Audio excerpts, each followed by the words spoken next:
Hey, good evening. It's 7 p.m. here on Monday night, and this is Facebook Live with EntreDot, as usual. Again, I'm Bill Warner with EntreDot. Glad to be hosting the session tonight. Look, I want to talk about a subject that I should have talked about already.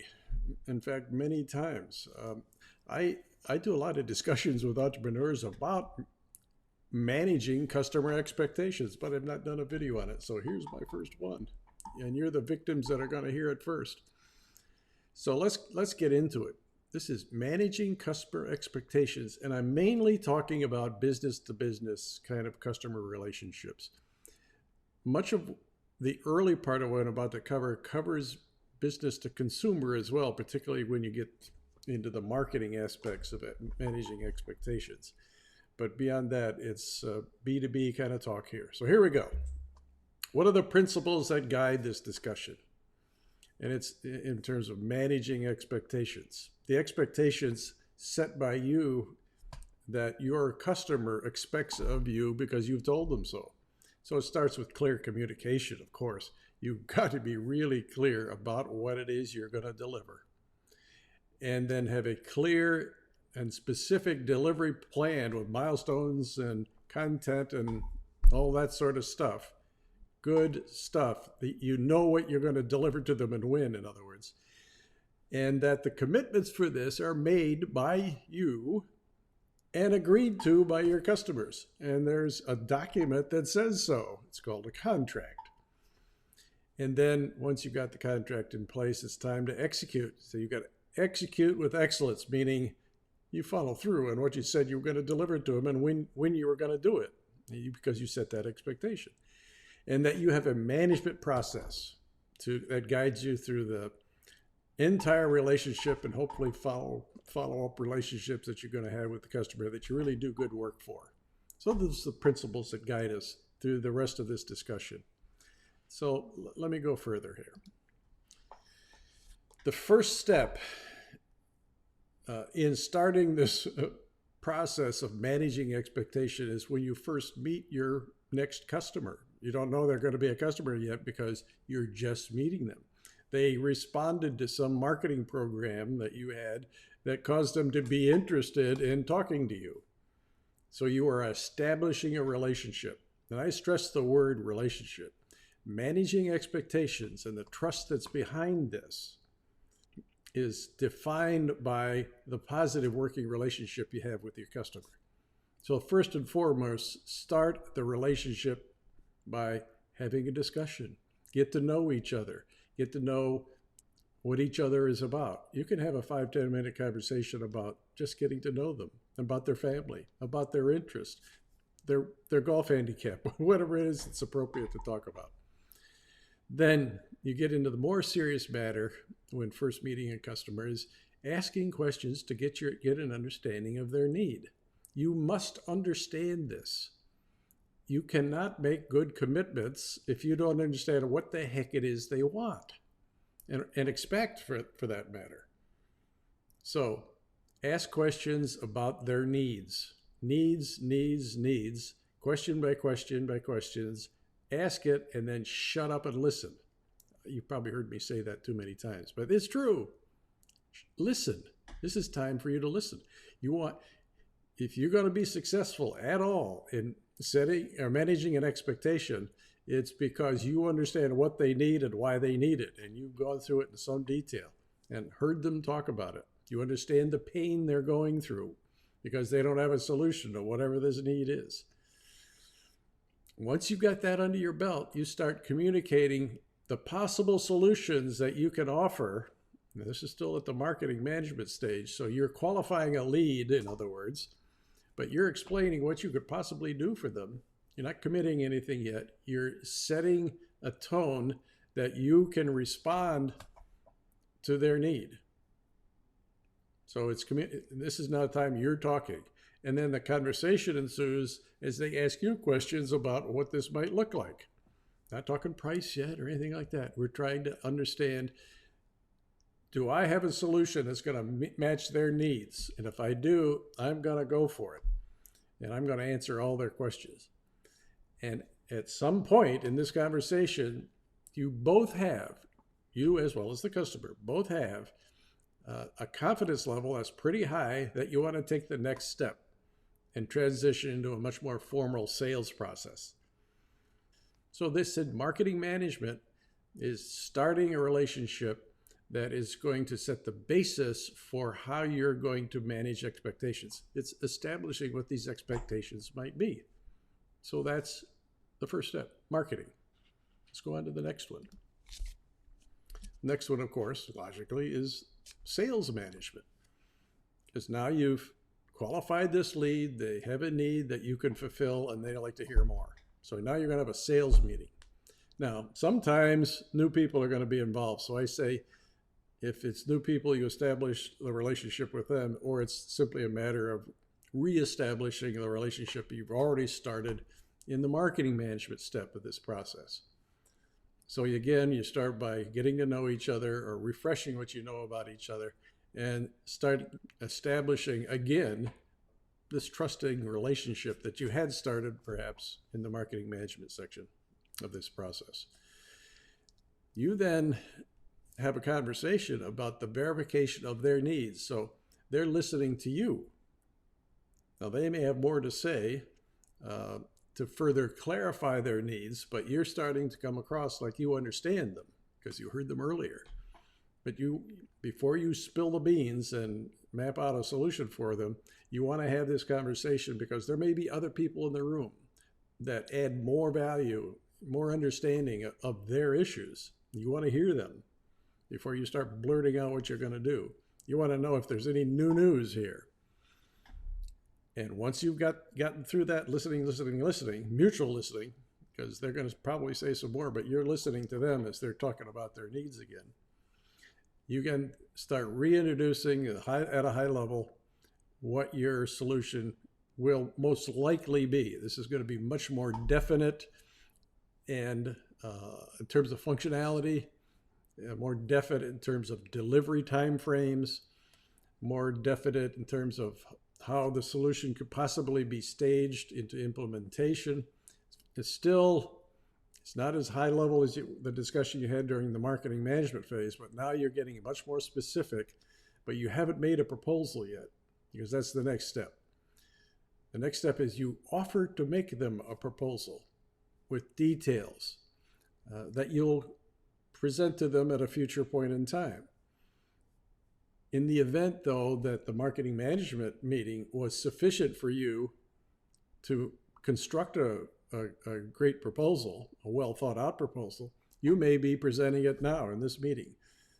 It's up to you to decide how much you're going to say and when, and how you're going to roll out ultimately a definite proposal.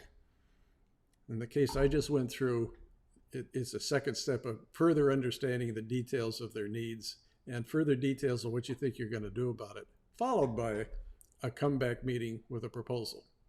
Sorry to make it so complicated, but you'll do what's right in the moment as to what your understanding is of their needs. But when you come back with your proposal that you want them to agree to, it's very specific. It has timeline, expectations of when this is all going to be delivered or what the staging is of the delivery of specific functional content over 2 or more points in time. So your proposal is going to map all that out, talk about what's going to be delivered and when. And as you do this, because you're going to talk about dates here, you're going to buffer that up because you know what happens? Lots of bad stuff. These plans, just ask Marines. You know, what's the lifespan of a plan when they go into battle? It's about 4 seconds because everything goes wrong immediately and you got to improvise and adapt. They have terms that talk about all that. You have to do the same. So have some contingency in your timing of the delivery. Don't be ridiculous about it, but give yourself some time, some leeway. Talk to your team, get your input from your development and services executives as to what they think the risks are and buffer this up by weeks or months, depending on the magnitude of the process. Part of expectation setting is you setting a time frame that you're pretty sure given that you know things are not going to go as planned, that the risk kind of say, I'm going to buffer this up by a month or 6 weeks or something that you kind of all agree to that will give you the leeway you need for things that just aren't going to go well. If it's software, there's always bugs, and there's always ones at the last minute. So you got to be prepared, and don't commit yourself to something that has no buffer in it. You know, I always was a 25% kind of guy in buffering plans, but I take some more risk than that on occasion. But buffer it up. So this is the sales management period of this process. Then what comes? The customer says, I'm paying on the line. I'm going to agree to your payment schedule. I agree to the staging and the functional content. Let's get going. Signed on the dotted line. Now we're off at executing this plan. I come from a software background, so I can talk this way, but it could be hardware. It could be services. In the sales management part of this, I'm not talking about retail. Marketing applied to business to consumer, but all of the rest of this, as I said earlier, really is a business to business kind of conversation. So now we're delivering something, and in the execution of this is where you're managing expectations week after week after week, because you have plan reviews. You start with a kickoff. We're going to start now. You have a big meeting. Everybody meets everybody. We review the plan. Everybody understands what's going to happen and when, and who's doing what, and what all the interfaces are between the team members from your company as in relationship to the teams of the customer. Everybody understands the milestones that have been established. You buffered them, remember, and understands the content that's going to be delivered and when. So you have ongoing status updates as to how we're doing. And this could be kind of a weekly thing, depending on how you all see the risk, but say it's weekly. You, as the provider of the product and services, give a status update on how the development of this solution is going.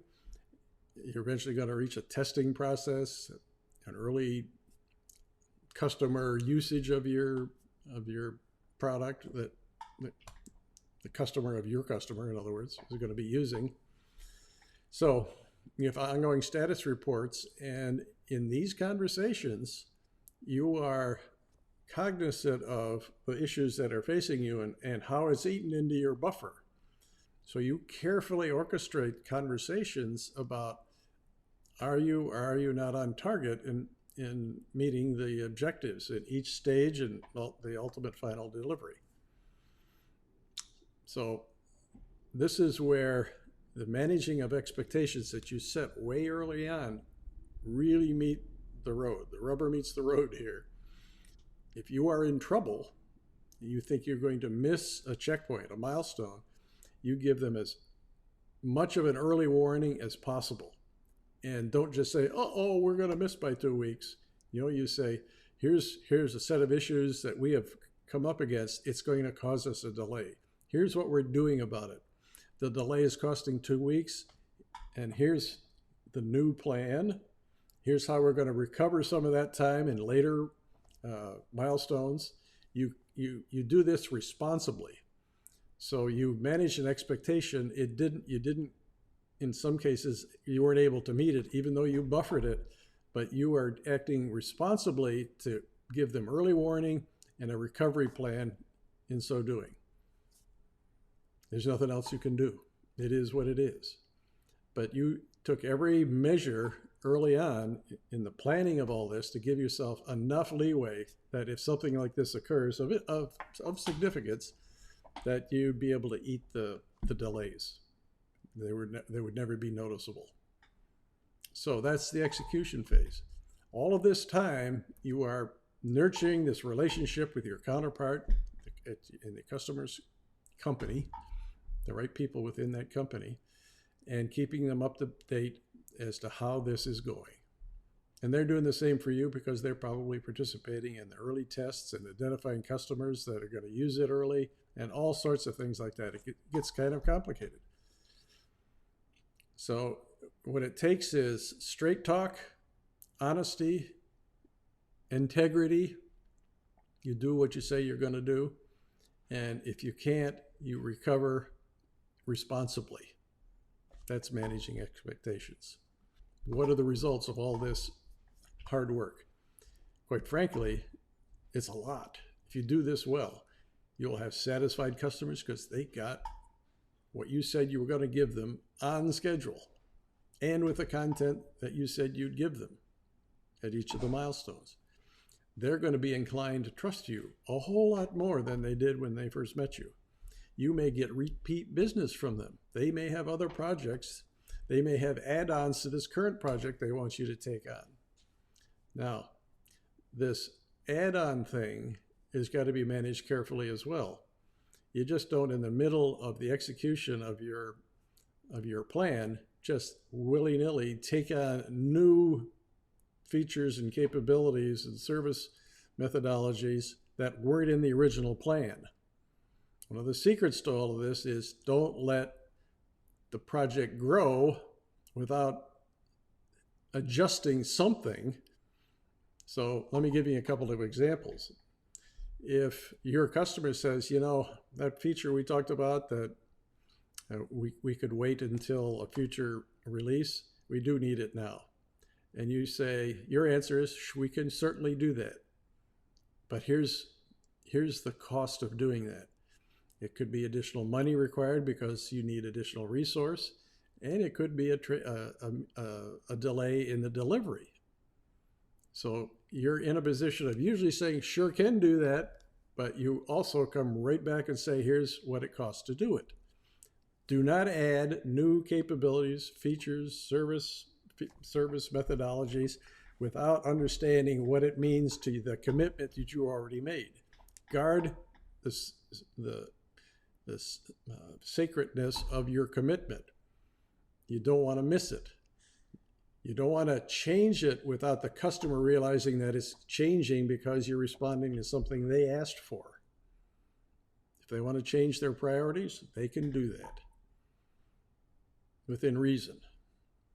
So if you want satisfied customers, you've got to keep the scale of this project to what you intended in the first place, or a thoughtful change with all of the implications accounted for: cost, manpower, and time.